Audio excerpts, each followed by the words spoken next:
You're listening to the Options Insider Radio Network, the home of the Options Podcast. For more quality options programs, visit theoptionsinsider.com or search for Options Insider Radio Network in your podcast provider of choice. Listeners can also access all of our programming through our mobile app available in the iTunes and Google Play stores. Select programs are also available via live stream at mixlr.com/options-insider. That's mixlr.com/options-insider. Don't forget to follow along with your favorite programs and submit your own questions for the hosts at twitter.com/options, stocktwits.com/options, facebook.com/theoptionsinsider, or via questions at theoptionsinsider.com.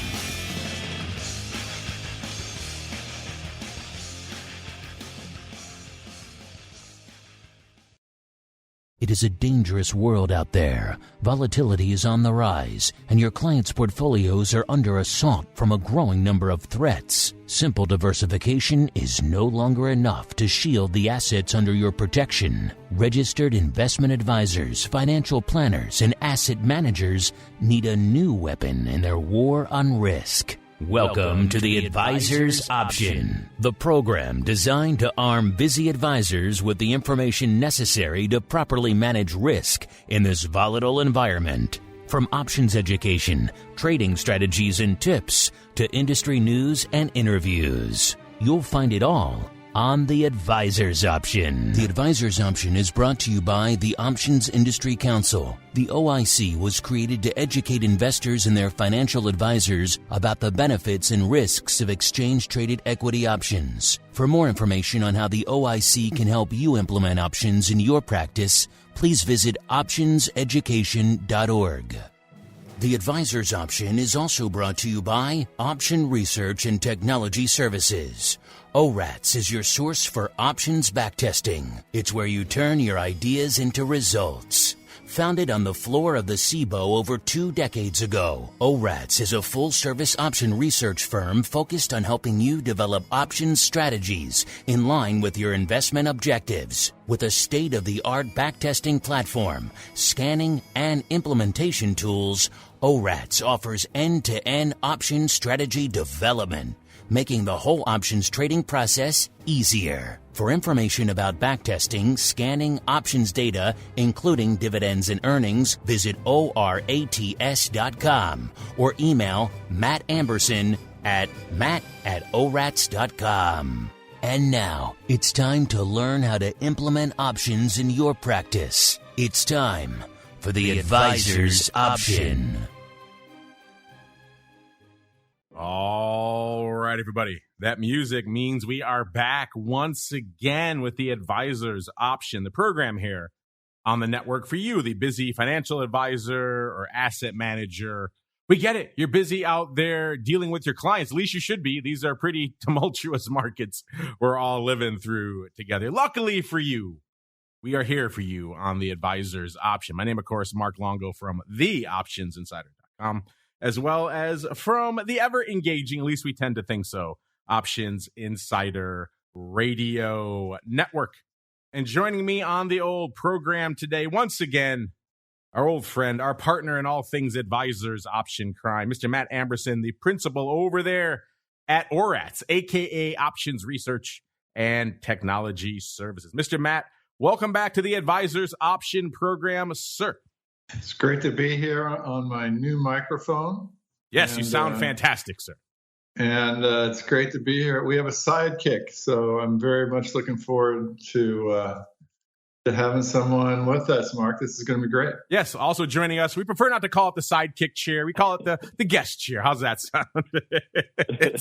Guys, sidekick can work too. Pick your preference out there. Joining us for the first time here on the Advisor's Option program, even though he has been on the network once before, way back in the dark days of 2020. Mr. Barry Martin, the portfolio manager over there at Shelton Capital Management. Barry, welcome to the Advisor's Option program.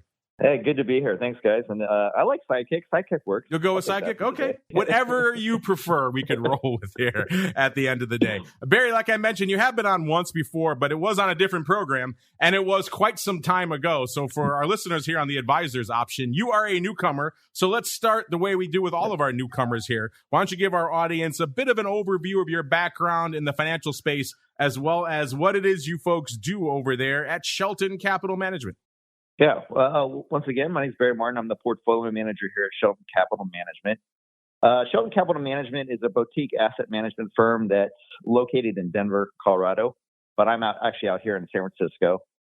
We have about $4 billion under management, and of that, I run about $1 billion of that, and that's basically option overlay strategies. And so that's a combination between two things. We have a mutual fund that's available, and that symbol is EQTIX. And then we have separately managed accounts. That is a combination of customized portfolios, which my partner Nick Gribino runs, which he was previously on your show. And then something similar to the mutual fund that I run, which is our separately managed accounts. I've been doing this strategy for, I think it's been 25 years now. Started at a small boutique firm in Palo Alto, mainly trading options and doing option covered call writing, secured put writing, and then moved from there to portfolio management. And then roughly around 2007, during the financial market turmoil, we split off, and then I started basically from scratch at zero at Shelton Capital Management in 2008, and built our business from there. So that's basically us in a nutshell. All right, now with the team assembled, listeners, let's dive right on in to the P&L statement. What the heck happened in the options markets since our last episode? Let's find out with the P&L statement. All right, everyone, welcome to the P&L statement, the segment that was born out of the pandemic, listeners, because so much was going on in the markets in between episodes. We needed to spend a lot of time at the top of every show discussing it, so we thought, let's just encapsulate that in its own segment, and thus the P&L statement was born. And of course, since our last episode, listeners, I mean, AI was hot on our last episode. There was, of course, the dance between Google and Microsoft back and forth, the will they, won't they dance. NVIDIA was starting to feel some of that love, but since then, it's just kicked into high gear, listeners. All anyone could talk about these days. It's 0 day, and of course, all things AI at the end of the day. That has lifted the markets quite a bit, selling off a bit today. So after the protracted AI-driven rally we've seen for the better part of the last week and change, now we're finally starting to see, at least as we're recording this, listeners, a little bit of a sell-off, giving back some of the gains we've had. Of course, the debt ceiling, hopefully in the rearview mirror. We shall see. All the I's still have to be dotted and T's have to be crossed. So there's still some lingering issues potentially there. But right now, a little bit of red on the screen, even though we have been green for quite some time. Mr. Barry, we'll start with you as our official sidekick for the show today. You get pride of place, sir. This is your first appearance on the show, after all. Let's start with you, looking back on this crazy, tumultuous year. A lot of people had a lot of interesting expectations coming into the year. I don't think it played out, so far at least, the way most people have anticipated. So let's start there. How is 2023 playing out compared to your expectations, Barry? Look, if you would have told me at the end of last year, so, hey, here's the deal. Through 5 months through the year, Silicon Valley Bank and First Republic will go under, yet the NASDAQ will be up 25%. I would say, you are crazy. There's no way, right? Well, here we are. And I would have never thought how this market would play out how it has. Now, if you look at the percentages, you go, hey, maybe the market's up, the S&P's up 10% through 5 months. I would say, okay, that's definitely sellable to me. But how it happened, I just don't. It's pretty remarkable. You mentioned AI. I think the more times that we talk about it, do we make more money? Maybe, but yes, we are paid by mention. So let's say it as many times as we can during the show. Exactly.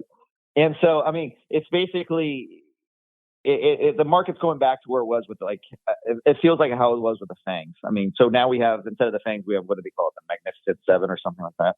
And so if you remove the Magnificent Seven from the S&P 500, I think the other 493 stocks are pretty much flat. And that's how I'm seeing it in our portfolio. And so how it's played out is completely, the end result feels like it's normal, but, big picture, I would have never thought with First Republic Bank going under and, Silicon Bank going under, how the NASDAQ, who's highly correlated to that, would be flat. Would be at 10%. So. Yeah, a lot to unpack there. Mr. Matt, same question for you, sir. We kind of talked about this recently on your pro Q&A session. So if you missed that, listeners, check it out. theoptionsinsider.com/pro is the place to go to hear all of that. But Matt, you kind of came into the year with some thoughts about how you thought things were going to unfold. Looking back now, we're coming into the halfway point of the year. How is the year unfolding compared to your outlook, sir? Yeah, similar to Barry. I'm a little, sitting here questioning how it's going. Vol's coming down, all the stuff that's going on, and how what I think overpriced the market is, and by most metrics it is. And I thought we'd have some poor earnings, and actually we've it's surprised to the upside, but still a lot of the guidance is to the downside. Our signals have remained relatively strong to neutral, never really that bearish all year. We generate our signals from volatility measures mostly. Contango, how the front months are behaving versus the back months. Implied volatility generally falling, and then some of the forward volatility measurements. How stable are they, and how consistent is the pricing? And those have all been, very, very, not, like I said, not really bearish, but not totally bullish. But and the market is just floating up. I think a lot of people are positioned short. A lot of people don't like the market, and they could see, like interest rates rising, and but still the market stays pretty elevated. And so surprising. I think there will be a day of reckoning. The Fed's doing a good job of keeping it off, but that's how I feel about it, Mark. You think that day of reckoning, is it nigh, sir? Or it sounds like your models are saying we're going to kind of keep drifting for a while? Yeah, again, I just watch our models. When they start going off, that's usually when things start happening. I mean, we've been pretty good all the way through this, but again, you don't want to get in front of them. When you second get, I have these. I trade in my personal account, and I have these big Post-it notes. Don't go against your, even though you feel the market's overvalued, don't go against your signals. Don't go against what the, we have a trading club and we go over the signals every week. Don't go against it. So I have to keep reminding myself, so just, I have some way out of the money put calendars in case it does go down, and then, some short put spreads, just to be delta neutral, and as this market kind of floats along and goes up a bit. So I just, it's hard to be disciplined. It's hard to stay the course when, it's going to take a while. I thought it was going to take a while. We've kind of turned to, where there's volatility on the upside and the downside now. So, it's a different type of a market, I think, than, 2017 in that area, especially from a volatility perspective. But I just have to keep telling myself to watch your volatilities, everybody, and watch the contangos, and they'll give you a hint. And, the thing is, when the market starts going, people are positioned short, so they start hedging, so it kind of stops it. And I think the zero DTE is actually dampens volatilities too. So, you got that as well. That's why you can't get too aggressive on the bear side. You got to do these calendars and such, Mark. That's how I'm looking at it. If I can read between the lines of what you just said there, Matt, you just said buy NVIDIA. Those are your words for the listeners out there. Barry, same question for you, sir. Looking ahead to the rest of the year, obviously the first half of the year, kind of surprising a lot of folks. What is on your docket? What are you looking towards, maybe with anticipation or dread for the second half of the year, sir? Yeah, I'm more towards the dread. It's just this, inverted yield curve. We've had that for a while now, but also like we had an earnings decline for the second consecutive quarter. I just think that we're slowing down a bit. And as we mentioned before, you can only say AI so many times in an earnings call and let it keep on pushing up your stock. But, I think I'm not too bearish per se. I just don't think there's that much appreciation left in the market. Now, I've been wrong before, but that's kind of what we're seeing. And I think, strategies, not to talk my book, but, strategies of selling away the upside and selling calls, I think does make sense in this type of environment. And especially, you look at the market, we're taking out the 7 stocks. It hasn't been the greatest year. It's been relatively flat, and I can see that continuing for the next 6 months at least until the end of this year. I don't see why we'll continue this rapid pace of upward movement of stocks. But you've always had when we get into these type of markets, you do have the blowout. So there could be some more appreciation, but I would be worrisome of the downside risk that's out there for sure. Well, speaking of things continuing, the show must continue right on into our next segment. It is time for Options 101. It's time to learn how to manage risk and generate additional income for your clients. It's time for Options 101.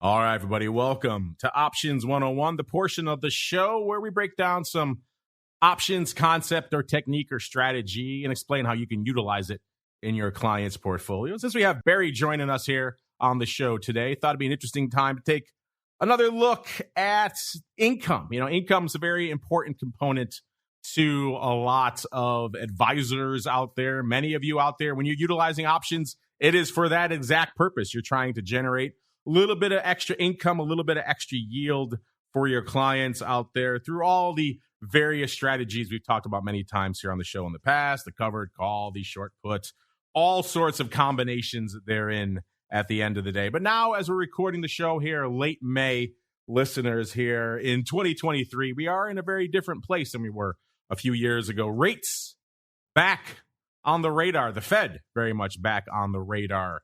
Markets looking to a lot of people somewhat spooky, somewhat top heavy out there. So the environment now for owning a lot of equity and writing options against it has a lot of headwinds. So maybe let's start there, Barry. I'm sure for you and for the team over there at Shelton right now, when someone contacts you or you guys pick up the phone to explain your fund to someone, I have to imagine for a lot of advisors and their clients out there right now, the biggest question may just be why? Why bother? Why should I bother doing this right now? I can go to cash, or I can put a substantial portion of my portfolio in cash, take a reduced risk from all the headwinds of the market, and still collect somewhere around 5%, maybe more, depending on what kind of account you're looking at out there. So would you say right now, Barry, that's the biggest obstacle to what you guys are doing is folks just saying the heck with it and going to cash and being happy with your yield there? Yeah, no, I think that's out there. What we're starting to see is just people allocating differently. What I mean by that is that, advisors and, old clients have a traditional 60-40 portfolio. And so we're not seeing that all go to cash. We're seeing maybe a higher cash balance than before. Instead of 5%, maybe we're looking at 10 to 15%. But then we're also seeing some of that 60-40 taking a 10% slice of equity exposure, maybe a 10% percentage slice of fixed income exposure, and creating a new slice of the pie for us as well. So you're seeing a combination of things where people are moving things around, where you just don't have your traditional 60-40. You're starting to see the, maybe 45, 30, 20, whether, and that's how kind of it breaks down to how we're seeing things differently. Obviously, you still have inflation, and so that's a big fight. And I know cash makes a lot of sense, but you still got this inflation. So you're either breaking even or losing money on that. And the market's, if you're in the market this year, you've had a good year. I mean, our fund is up over 5% in the first 5 months, and that's writing covered calls. And so with rates being higher and volatility being higher than it was previously, we're able to be more flexible in our option sales and generate more premium if they would like, or more upside if the client's also looking for some upside in the underlying equities. Before, if the stock was at 100, we can only, meaning 3-4 years ago, we can only sell the 105s. Now we have the flexibility to sell the 105s, the 110s, or the 115s. So it's really different, but we're giving a balance between upside possibilities and income where the client's looking for, unlike before. So granted, even though, rates and cash and you can get about 5%, our strategy has a lot more flexibility because of that. And I think that's beneficial in the long run. But we are seeing more clients go to cash, but also just be more flexible and move things around from your traditional 60-40 portfolio. That's interesting. You mentioned your flexibility, because I would have assumed in this environment that clients would be more demanding. They would say to you, hey, we want more income. We want you to juice up the return. So maybe that would force you to play a little bit closer to the fire, sell closer to at the money calls to try to juice up that leg of the income component. And then as a result, maybe clip some of the upside. But it sounds like your clients are a little bit more flexible in this environment. They don't mind if you go out a little bit farther to give them more potential upside, Barry? Yeah, exactly. We don't get too aggressive on the cash generation. We stick to our target range of anywhere between 6 to 9% overall income, and that includes dividend yields. So the option premium part is, we're looking anywhere from 4 to 7% basically, and we're trying to get the best of both worlds, or three worlds actually. It's like, basically we get some upside, more upside than we did previously. So you get some upside with the market. You can also get, option premium. You win on that side, and also the dividend income. So we're really trying to win in three different ways here. A little upside, a little dividend income, a little option premium, and really make the strategy work for each client. So we do more target yield selling than we do on, basically aggressive. I mean, right now, you can sell anywhere, some of these options, 10% out of the money, about 60 to 90 days outside, and still hit that 4 to 6% range. And so that's a good balance for us right now. Just trying to get, you get a little upside there, because I think with covered call writing, one of the downsides or risk is basically the opportunity cost of that upside. And so we're aware of that, and we want to make sure that the client gets as much upside as possible while taking advantage of the premiums that you're receiving from selling those calls. Now, we like to get into the weeds here a little bit. You mentioned kind of a variety of ranges of the way you structure these overlays. But for your average client who walks through the door, what is the typical construction? Is it, let's say, 1 month out, 5% out of the money? What is the typical setup over there at Shelton, Barry? Yeah, that's good. So we partner with some of the largest broker dealers out there, and we're approved on some of their platforms. And since we're approved on their platforms, we're only allowed to do very basic stuff. And I think that's why people like us, because we're pretty vanilla, right? So, one of the things that we do is that, advisors hire us to sell covered calls. We don't put calls on, we don't take them off and then put them back on. We don't try and time the market. So we'll always be written. And so we're always selling the covered calls. And also we sell covered calls on individual names instead of index calls. A year like this that will underperform because you have my technology is not up 25% year to date. It might be up only, 16 to 17%. So there's some underperformance there. But over the long run, I believe that writing individual names is beneficial to clients. In saying that, so the fund, we have two different flavors. We have the fund and the separately managed account. With the fund, I'm just hitting that basically that 6 to 9%, and that's paid out quarterly. So whatever's earned, not received, whatever's earned. So I have to generate the gains that will be paid out. I don't take the cash premiums and pay those out to clients. It has to be earned to paid out. And so that's paid out in a quarterly dividend. So if you're looking for cash flow and income, that's probably the most appropriate route. With a separately managed account, obviously it's customized to the client. So this is where someone could take more off the table. Someone could write secured puts if they like.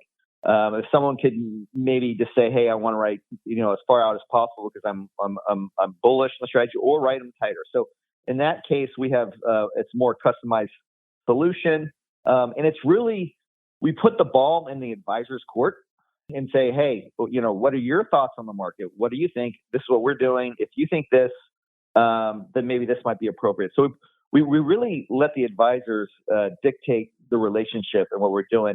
But I think at the end of the day, the advisor realized that, hey, what we do is sell covered calls. And this is how covered calls perform in certain environments. And if you think this is how it's going to be beneficial, then we're the right person for you. And so that's kind of how we approach things.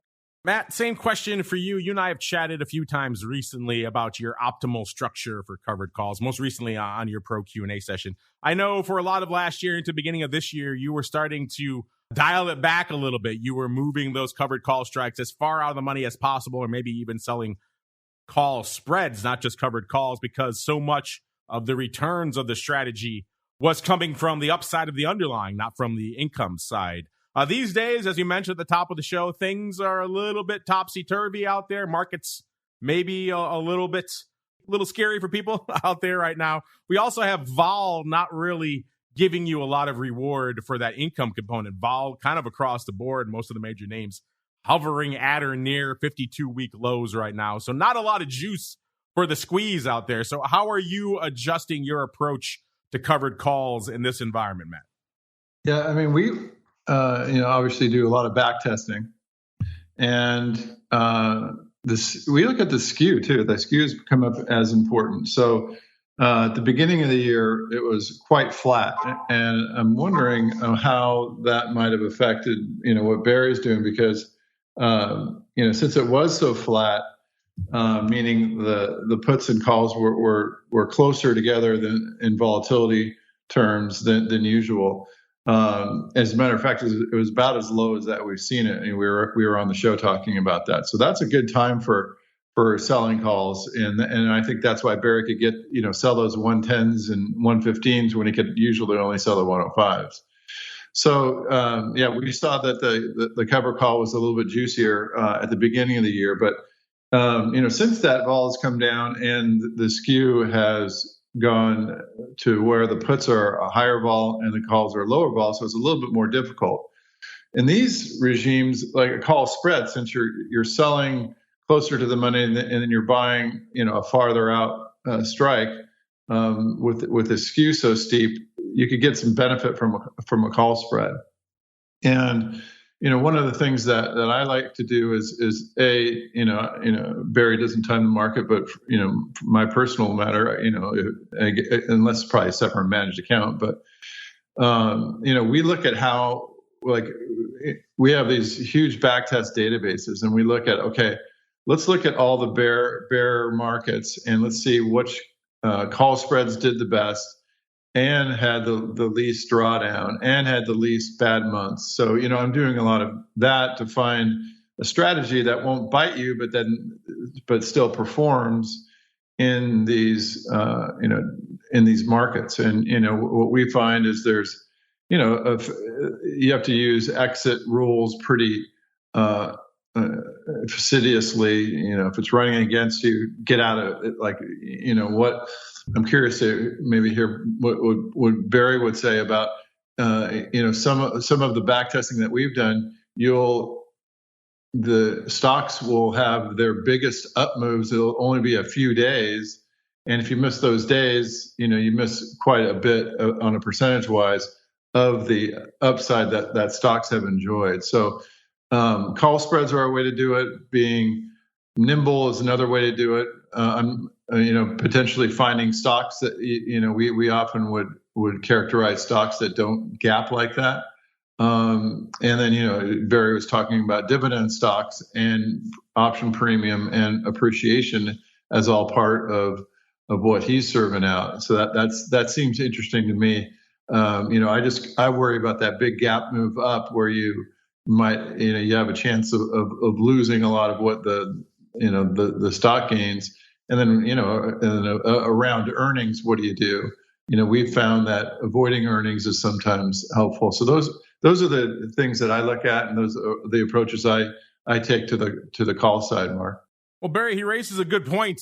Sometimes you're at the covered call and it's in NVIDIA and the stock rallies 25% overnight. So in those types of scenarios, because you mentioned you're writing single names as well and they generate good returns for your clients, they also have the propensity to have those explosive upside days versus something like the SPX. Those in those environments, Barry, what are the rules at Shelton? Is it just a case of you're keeping things near dated, you let the underlying get called away, and then you reset in the following cycle? Or how often and aggressively do you roll, Barry?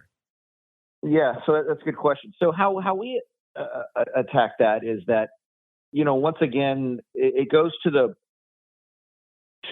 point of like what we can and can't do with our partners. So we can't do a call spread because we can't really, you can't buy calls. We can't sell puts because everything has to be married. So all these rules that we have to play with or play within. So we can only play in this little sandbox over here. So how we minimize that is that with NVIDIA is in our mutual fund. It is, it's top 10 holding. And so with NVIDIA is that to get a 5% annualized yield, I don't have to sell that many options. Maybe only 15% of the portfolio. And because there's so much vol, so it's 15% of the NVIDIA position. And if they have a dramatic increase, then what you can do is I can let that 15% go, get called away, and then sell another option roll, or I can roll up those options. And so when we roll it up, I'll have to pay for that buyback plus get the 6% trade over 60 days going forward. So that roll might be rolling up to maybe a 30% of the coverage ratio of NVIDIA. And so then if it keeps on going, then I buy back 30%, and then I can do like 60% of the coverage ratio until there's a point where I can't roll out anymore, and then I just let the whole position get called away, or I let incrementally the position get called away. So I'm basically selling away some upside. So, or selling a portion of that NVIDIA position as it gets called away. And so I think the key is how we attack it is that we have option positions on every position on the underlying holding, but it's not fully written. And that by not being fully written, it gives you some flexibility that when you have earnings announced and you have this huge upside, you do get more of the upside than you would have fully writing that portion. So that's kind of how we maneuver and reduce that opportunity cost, that risk of a dramatic swing upwards. And that's kind of how we attack it. It's just basically not selling all the options at once and just selling enough to hit our target yield number. And then if it goes in the money, then we try and roll it, or we maybe just let that 15% of the position or 20% of the position get called away. And that's how we attack it. Interesting. Scaling. That's another approach you can take to kind of set that at the outset, listeners. So if you are worried about, everyone's got NVIDIA on the brain these days. If you're worried about an NVIDIA in your portfolio and you're writing covered calls against it, scaling one way you can tackle that as well. But it's time for us to keep on rolling with the show right on into the buzz. Busy financial advisors don't have time to follow the latest developments from the options market, so we do it for you. It's time to get the buzz.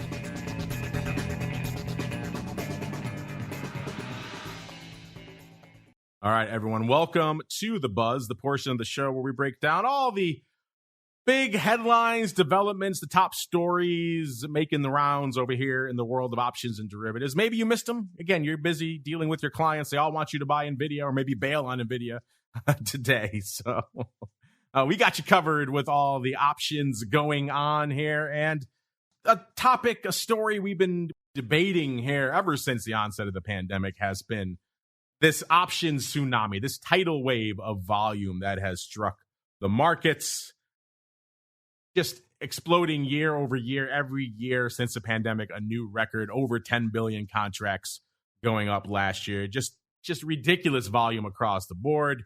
And the other side of that was, can this continue? And also, can we start seeing even more ridiculous records? Like, let's say if we hit 10 plus billion contracts in a year, the notion of a 1 billion contract month not unforeseeable anymore. And we did hit that not too long ago. In fact, a couple of shows back, we were talking about March being a record month, 1.1 billion contracts with the B changing hands. The first time we had a B handle in our monthly volume reports from our friends over there at OCC. So that was a record by any stretch of the imagination. Last month, April, not really able to match that 764.3 million contracts.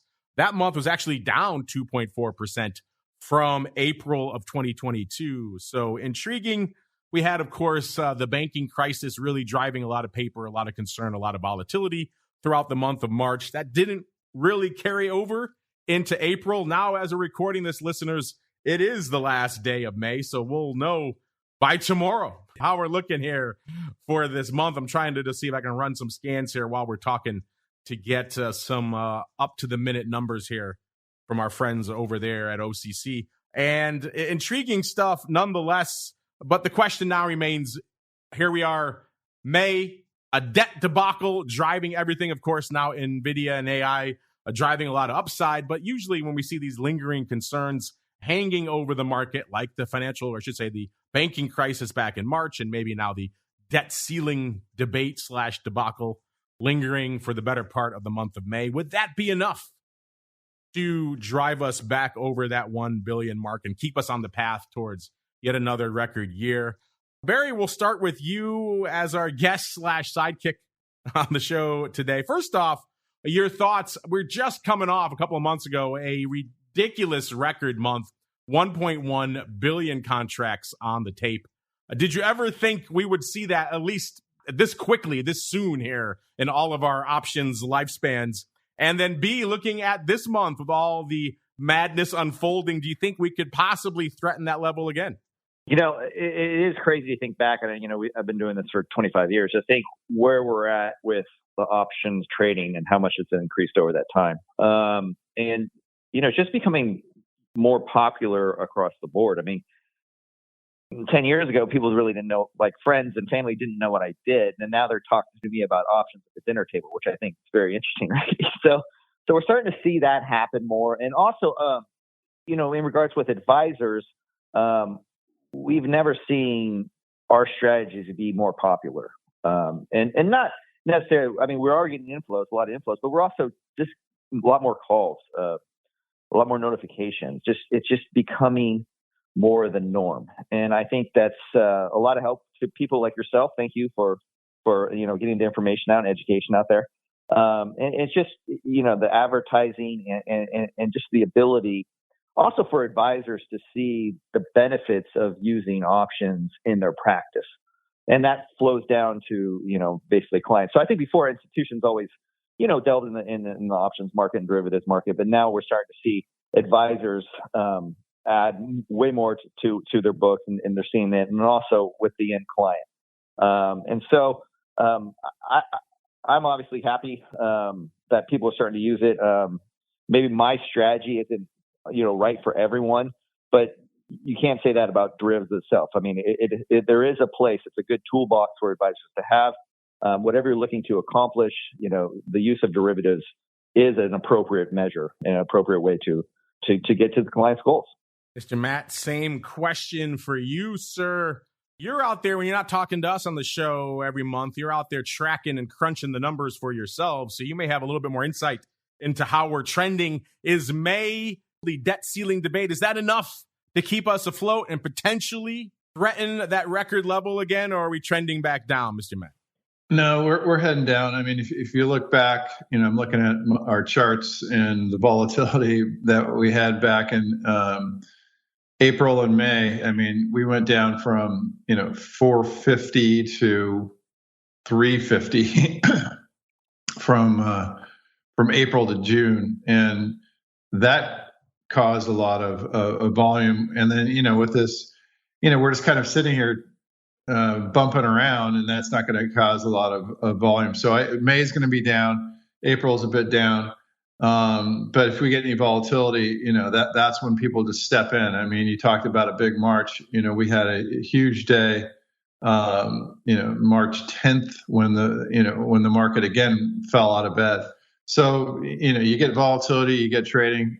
When it's bumping around like this, you're not going to get too much trading. But I think we're going to see a lot. And, I'd have to echo what Barry says. We're hearing a lot from our clients. People are coming in, buying data, looking for back testing, looking for automation of their trading, and just everything. I mean, people are looking for, help with tools with their options trading. A lot of people don't have time. That's where someone like Barry is perfect. But they've heard a lot about options. A lot of people are so much more knowledgeable. And I would echo what Barry said too. Option Insider Radio has done a lot. How many years have you been on, Mark? I mean, it's a lot of words out there, and you're busy every day. So there's a lot more people that know about options, and I think that's the spillover has been good for the industry, Mark. Yeah, 16 plus years, thousands of episodes there on the network. Kind of scary when you say it out loud like that.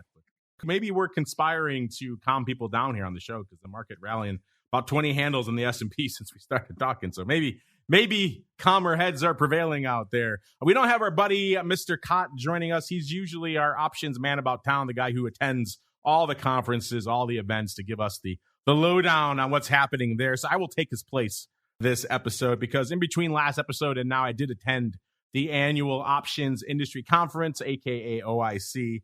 It's an interesting event. As the name implies, it is for industry professionals. So you're going to see a lot of exchange folks there, brokerage folks there, market making, market structure type people there. And that's really what a lot of the content is. So for advisors, in the past, there was a separate advisor track. In fact, I chaired the advisor panel at the conference a few times. It was intriguing, including very early in the morning after a parade on Bourbon Street in New Orleans. That's a memorable one. So they have made attempts to make individual advisor type events. This year, not so much more streamlined event as a lot of these things are post-pandemic out there. And the main topic everyone had on their brains was this 0-day phenomenon. As you could expect with exchanges and brokers, they're all driven by volume at the end of the day. And the volume is there. The volume is on the very short-dated portion of the curve. So everyone's debating how we can get more of that. OCC, as I said before, has been pushing back for a while, saying they lack the infrastructure, the technology, call it what you will, to really handle processing those on a day-to-day basis on single names, let alone during tumultuous periods like earnings season. But we had big exchanges like NASDAQ and others coming out on session saying, hey, we fully endorse 0-day contracts in single names as well. So it does seem like there is a strong impetus behind the scenes to make that happen. So in the past, I was kind of downplaying that a bit and saying, I don't think we're going to see this anytime soon. I still don't think we're on track to see this kind of thing this year, but perhaps faster and sooner than I initially anticipated was my takeaway from a lot of those sessions. Luckily for you listeners, if you are intrigued, you weren't able to make it down to Nashville last month. Well, we got you covered here on the network. It's already hitting our pro side of our network, and it will start making its way to the on-demand side. In fact, some of the interviews I've done already hitting the on-demand side. So you can see those, and the panel audio coming pretty soon as well. So you'll be able to hear all those sessions for yourself. So if you want to see exactly what the options industry thinks about things like 0-day or the growth in retail or the growth in institutional, or all the other myriad topics that are impacting the world of options, Washington regulation, all that stuff, we'll have it for you completely for free coming to the network. Stay tuned. If you subscribe to the full network, you're already get it in your feed. Otherwise, check out our special events feed, or you can go to the OIC section on our website, and we have not just the audio for this conference, but all of the previous conferences there as well. So there you go. You folks get to check it out for yourselves. Why? Because we like you here on the show. As we keep on rolling, I mentioned it is still earnings season, so it's time to check in on the earnings volatility report. Earnings announcements can move markets, but what is the options market telling us about upcoming earnings events? Let's find out with the Earnings Volatility Report. All right, everyone, welcome to the Earnings Volatility Report. This is another one because we like you. We make this data available for you for free over there on the website. Just head on over to theoptionsinsider.com. Click on the Options News and Articles tab, and you could dive as deep as your heart desires into all of the various nuances of earnings data, the earnings move results, earnings season, and even the earnings trades reports. A lot to unpack there, Mr. Matt. I know coming into the start of this season, you and a lot of people were expecting some pretty dire announcements. Now that we're a good way through the season, sir, how is it unfolding versus your expectations? Well, it's almost right on expectations, So we make this earnings report, Mark. Obviously, you're familiar with it because you helped design it, where we look at the implied earnings moves. So you could go in and you could figure out based on volatility relationships. So the volatility is often higher in the earnings months versus the non-earnings months. So we could figure out with pretty good accuracy what the expected move is in a stock from the options market. And you could look at the straddles too. And then, you have to be careful how you take out what's left in the straddle after expiration. Anyway, so we compare what is expected to what actually happens. And then we show that by each week of the earnings season. And what we found is kind of interesting. The first couple of weeks are usually under the expectations. The weeks 3 and 4 are usually over, and then 5 and 6, it's a crapshoot. So this year, kind of been no exception. Week 3 is the winner as far as if you're owning straddles and you're comparing the actual move compared to the implied move. And we're basically right on 100%, right at 99%. So the expectation is right on the earnings season. There's not much left. Let me look. Today we have Chewy coming out. If you have a pet, we probably have some Chewy on the porch right now. The straddle implied earnings move is slightly above the past earnings move for Chewy that it reports after the close today. CRM is the Salesforce. They're a little bit higher than normal. JWin Nordstrom a little less than normal. NTAP coming out a little bit just barely above what's expectation. So we're just winding down a bit. Lulu comes out after the close tomorrow. I would say most of these stocks are implied at slightly higher than their past earnings moves. So, yeah, it wasn't a banger. It wasn't a snoozer either. So it was kind of right in the middle, Mark. Which is kind of shocking to me. I thought this one especially would be when the crows come home to roost, where you're seeing some of these earnings expectations going down, but it's not as bad as I thought. So we'll see, Mark.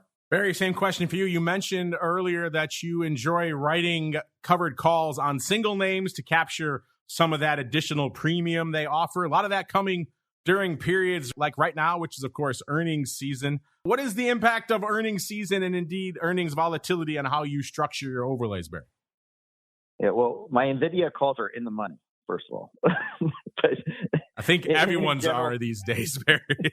Yeah. But, you're getting a good comeback today. Maybe you hold on to them a little bit. They're back out of the money again. We'll see. So, a long way to go.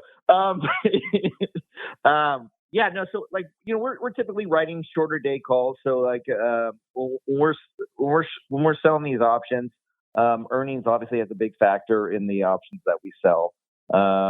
Since again, as I mentioned before, that we're targeting yield. So around earnings, it gives us flexibility to either sell further out of the money or sell a little bit tighter with less options to hit that target. So it gives us a little more flexibility because the volatility is a little bit higher. So we try and take advantage of that. As with the whole process of our scaling is that, it really depends on how the market does and whatnot. But what we've seen is just, basically our semiconductors outside of Intel and Qualcomm have been they're drastically in the money. But in general, earnings, they're kind of coming in pretty average, as Matt mentioned. But there is still a slight earnings decline for the second consecutive quarter. So we'll see how that plays out. And are we continuing that process? We'll see.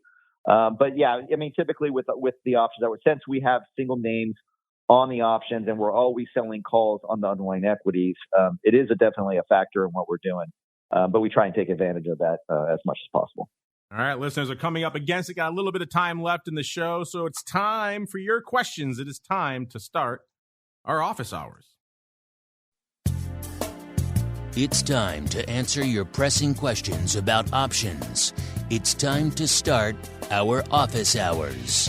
You can become a part of this segment by leaving a question on theoptionsinsider.com, emailing us at questions@theoptionsinsider.com, or via social media at twitter.com/options, facebook.com/theoptionsinsider, or stocktwits.com/optionsinsider.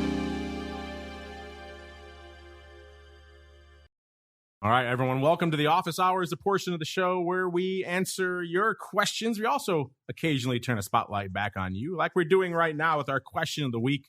We have a fun, contentious question of the week going on right now. Listeners, you folks can play along, as always, at Options on Twitter. By the time you're listening to this, could be many months or years down the road, in which case this poll will be done, but there'll be many more there for you to play along with. So give us a follow over there at Options so you can make your voice heard. Right now, we're asking you, many of your favorite names are trading at or near 52-week lows in volatility, which means vol is cheap. So if you had to buy some vol, 1 month vol, not going out too far, 1 month vol in one of these names right now, which one would you choose? Give you 4 choices: Apple, Microsoft, Tesla, or SPX/SPY.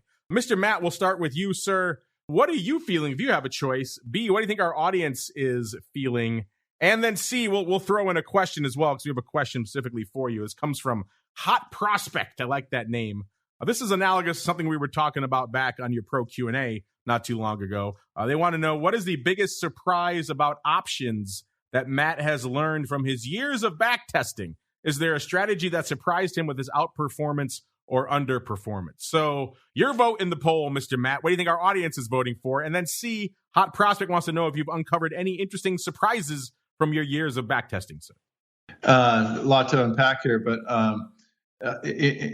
all these are implied above their realized right now, but they're all pretty low. Tesla's come up off of its lows. I'd probably go with Tesla. Tesla, people usually assume is pretty high. I mean, it is somewhat high, but not nearly where it's been. So I'm going with Tesla, and it's been anemic in the SPX and SPY options. So and then Apple pretty much tracks those. So that's what I'd say as far as the option insider question of the week. As far as the back testing, the biggest surprise that I've learned, and I've mentioned it here before, is and it led me to the saying that the option market doesn't get the vol high enough and doesn't get the vol low enough. So when you're looking, I mean, we used to say, well, when the vol gets really high, sell it. Well, that's not always the best time to do it, especially at extremes like 90% percentile or 10% percentile on the other side. So sometimes they don't get it high enough, and sometimes they don't get it low enough. So that's the biggest surprise, that I've seen is buying and selling options around the implied volatility. When it's really volatile and the implied is really high, that's actually that actually works out sometimes. And then when it's really low, that's actually a good time to sell. So very counterintuitive, but that was the biggest surprise to me, Mark. Interesting stuff. Yeah, we kind of fudged a little bit with Tesla in our poll. It's not quite at the first percentile for the year. It's at about the 12th percentile. So still pretty low, but not quite as in the lowest percentile like we're seeing the other names in our list. But fun stuff nonetheless. I'll reveal the results in a second. First, Barry, if you have a vote in our poll, Apple, Microsoft, the S&P, or Tesla, have at it. B, what do you think our audience is voting for? And C, I'll give you a chance to weigh in on that question as well. Maybe not so much on the back testing side, but you've been doing this covered call thing for quite a while. If you've uncovered any interesting surprises or things that made you scratch your chin and say, over those years of writing all those covered calls, and you want to share it with our audience, have at it, sir. Yeah, I'm going to vote for. I think I'm going to vote for Tesla, and I think the people are going to vote for Tesla as well. Maybe Apple, but I'm going for Tesla, and the people are going to vote for Tesla. In regards to what made me go, I would say, in regards to options themselves, is just how, and this is from my point of view, talking to advisors and clients. I think just how important education is, and it's not like a regular equity. It's just how important that the client, and this is where you really see a good advisor too. You can really see who the good advisors are because of the client's expectations of certain option strategies. And so I think that's the one thing I've learned, being in this business for 25 years and dealing with advisors every day, is that the really good advisors have the clients that understand the outcomes of certain option strategies. And so I think that's, and I thought, I think education, it's one of those things you don't really think about in regards to some advisors just put their clients in certain type of in products. But I think, with the really good advisors explain the strategies and explain the certain outcomes from derivative strategies to their client. That's what I've learned from this side of this side of the court in regards to my 25 years here of working with advisors. All right, listeners, that music means we have come to the end of another fun journey through the world of advisors and options. Checking in on our question of the week right now. No love for Apple, only 5.7%. I thought it would get a little bit more love just on name recognition alone. So Apple bringing up the rear in our poll right now. Microsoft number 2, 14.3%. Tesla number 3, 37.1%. And about almost 42.9% of you choosing the S, which is intriguing. I don't know if I'd be going that way, but intriguing. If you agree, disagree, Add Options is the place to go to make your voice heard, listeners. And before we go, let's go around the horn. Let's start with Barry. You were an able sidekick on the show today, Barry, so well done, sir. Thank you very much, sir. And before Appreciate we go, if folks want to learn more about what you and the team over there at Shelton Capital Management are up to, where should they go? What should they do? Yeah, it's sheltoncap.com. And you can reach out to me or Nick directly, or one of our, if you're an advisor, you obviously have a sales rep in your territory, and we have a sales rep, Matt, there, so you can contact them as well. Or probably the easiest thing is just contact us directly, and we'll be here for you.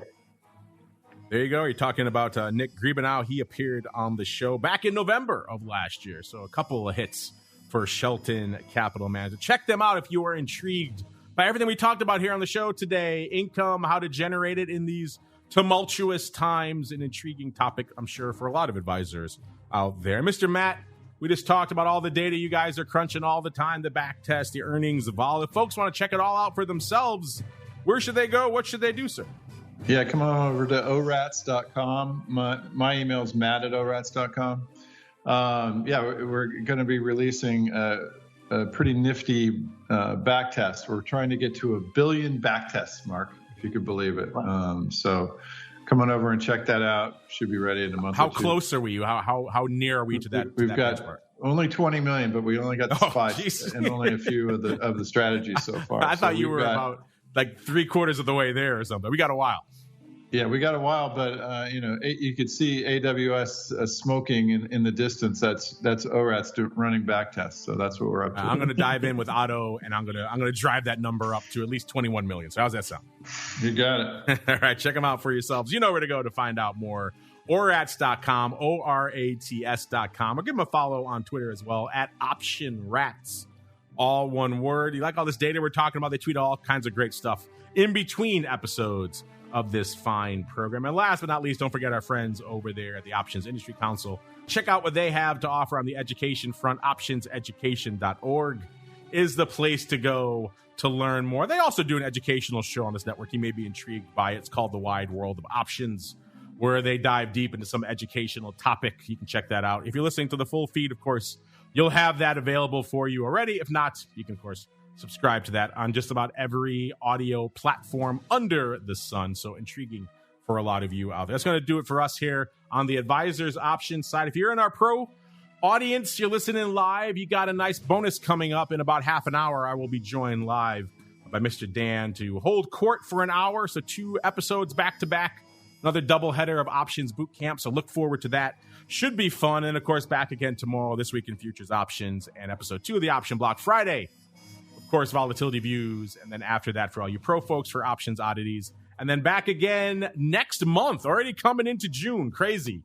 Back again next month, another episode of the Advisors Option. Stay safe out there, everybody. Advisors Option is brought to you by the Options Industry Council. The OIC was created to educate investors and their financial advisors about the benefits and risks of exchange-traded equity options. For more information on how the OIC can help you implement options in your practice, please visit optionseducation.org. The Advisors Option is also brought to you by Option Research and Technology Services. ORATS is your source for options backtesting. It's where you turn your ideas into results. Founded on the floor of the SIBO over 2 decades ago, ORATS is a full-service option research firm focused on helping you develop options strategies in line with your investment objectives. With a state-of-the-art backtesting platform, scanning, and implementation tools, ORATS offers end-to-end option strategy development, making the whole options trading process easier. For information about backtesting, scanning options data, including dividends and earnings, visit ORATS.com or email Matt Amberson at matt@orats.com.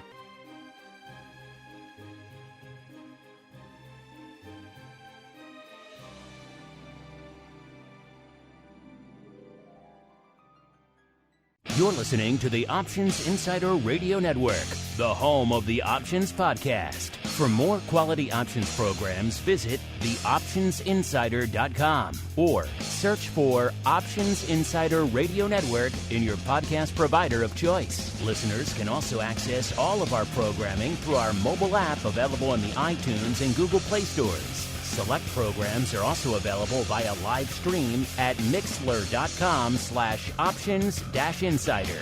That's mixlr.com/options-insider. Don't forget to follow along with your favorite programs and submit your own questions for the hosts at twitter.com/options, stocktwits.com/options, facebook.com/theoptionsinsider, or via questions at theoptionsinsider.com.